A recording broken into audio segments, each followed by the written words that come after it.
آپ کو پتہ ہے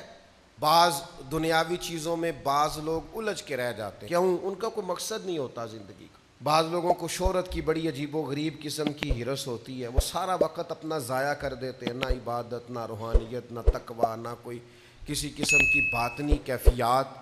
بس میں بھی ہوتا ہوں، میرا بھی ایک نام ہوتا ہے، ساری زندگی ضائع ہو گئی۔ اپنے لیے کوئی بہترین مقاصد تلاش کریں۔ آپ کے یہ جو چھوٹے موٹے جھگڑے ہوں گے، زندگی کے مسائل ہوں گے، یہ ویسے رستے میں رہ جائیں گے، آپ کو محسوس ہوگا یہ ہے ہی نہیں۔ لوگ جدوجہد کرتے تھے، صحابہ چلتے تھے، میلوں کا سفر، مہینوں کا سفر ہوتا تھا، پیروں میں چھالے پڑ کر ٹوٹ جاتے تھے اور زخم بن کر ٹھیک ہو جاتے تھے، پر ان کا سفر جاری رہتا تھا۔ بڑے زخم لگے، بڑے زخم ٹھیک ہوئے، پر وہ سفر جاری ہے۔ اپنے مقاصد کا تعین کریں۔ ایسا نہیں ہوتا کہ سارے رستے ہموار ہی ہوں، پہاڑی رستہ بھی ملتا ہے۔ ایسا نہیں ہوتا کہ سب رستوں کے اندر سڑکیں ٹھیک ہی بنی ہوں، ٹوٹے رستوں سے بھی گزرنا پڑتا ہے۔ ایسا نہیں ہوتا کہ ہر جگہ طبیعت آپ کی ٹھیک ہی ہو، بیماری اور تکلیف کے وجود کے ساتھ ہی آپ کو آگے بڑھنا ہے، پر شرط یہ ہے کہ کوئی مقصد دل میں ہو، کوئی لگن ہو، کوئی تڑپ ہو، کوئی خاص مقام ہو، آپ کا کسی طرف بڑھنے کا ذوق ہو۔ میں دیکھتا ہوں ہمارے ہاں بہت سارے لوگ ہیں دینی دنیاوی کام کرنے والے،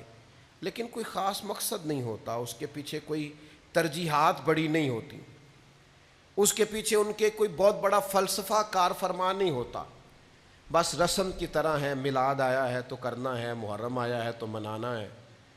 اور اگر کوئی اور دینی دنیاوی ایونٹ آیا ہے تو وہ گزارنا ہے، لیکن اس کے جو بھرپور مقاصد ہیں ان مقاصد کی طرف ان کی توجہ نہیں ہوتی۔ میلاد صرف ربیع الاول میں نہیں ہوتا، حضور کا ذکر تو سارا سال ہونا چاہیے،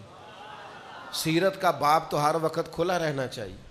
انسان کو تو ہر وقت کوشش کرتے رہنا چاہیے، کچھ نہ کچھ حضور کا دین پھیلانے کی اس کے اندر طلب ہر وقت ہونی چاہیے۔ امام حسین کا پیغام صرف 1 سے 10 محرم تک نہیں ہے،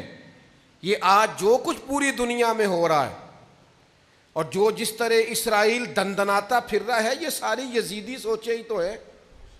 اور اس کے مقابلے میں آگے بڑھ کے اگر کوئی لڑ سکتی ہے تو فکر امام حسین ہے۔ جو کچھ آج پوری دنیا میں ہو رہا ہے، اگر ہم نے اپنے بچوں کو صحابہ کی وہ جد و جہد سکھائی ہوتی، امام حسین کا فلسفہ بتایا ہوتا، تو کبھی بھی ہمیں کسی اور ڈیبیٹ کی ضرورت نہ رہتی۔ یہ خود بخود بتاتے کہ اصل حق کیا ہے، اصل میں آگے بڑھنا کس طرح سے ہے، لیکن ہم نے سمجھا ہے کہ 4-5 ڈیگوں سے امام حسین کا ذکر مکمل ہو جاتا ہے، ایسا نہیں ہے۔ تو ایک مقصد حیات، پھر اس مقصد کے تحت ضروری نہیں کامیابی بھی ملے، یہ بھی ضروری نہیں کہ آپ جیت کے ہی سوئیں، ہر آدمی کا جیتنا ضروری نہیں ہوتا، لڑنا ضروری ہوتا ہے۔ 14 صحابہ بدر میں شہید ہو گئے تھے، انہوں نے تو مکہ فتح ہوتے نہیں دیکھا، لیکن فتح مکہ میں سب سے زیادہ کردار ان 14 لوگوں کا ہے جو بدر میں شہید ہوئے، وہ کامیابی کی پہلی سیڑھی بنے تھے۔ جو 70 صحابہ احد میں شہید ہو گئے تھے، انہوں نے مکہ فتح ہوتے نہیں دیکھا میرے دوستو، انہوں نے وہ بلندیاں، وہ عروج، وہ بڑے بڑے مال غنیمت کے ڈھیر انہوں نے نہیں دیکھے۔ جو اسلام کے پاس بعد میں قوت آئی، دولت آئی، وسائل آئے، وہ انہوں نے نہیں دیکھے، لیکن حضرت امیر حمزہ کا خون کبھی اسلام میں بھلایا نہیں جا سکتا، حضرت عبداللہ بن جہش کی دعائیں بھلائی نہیں جا سکتی، حضرت سعد بن معاذ کا جذبہ بھلایا نہیں جا سکتا، حضرت مصعب ابن عمیر نے اس طرح جان قربان کی تھی کہ آخری وقت کفن بھی پورا موجود نہیں تھا،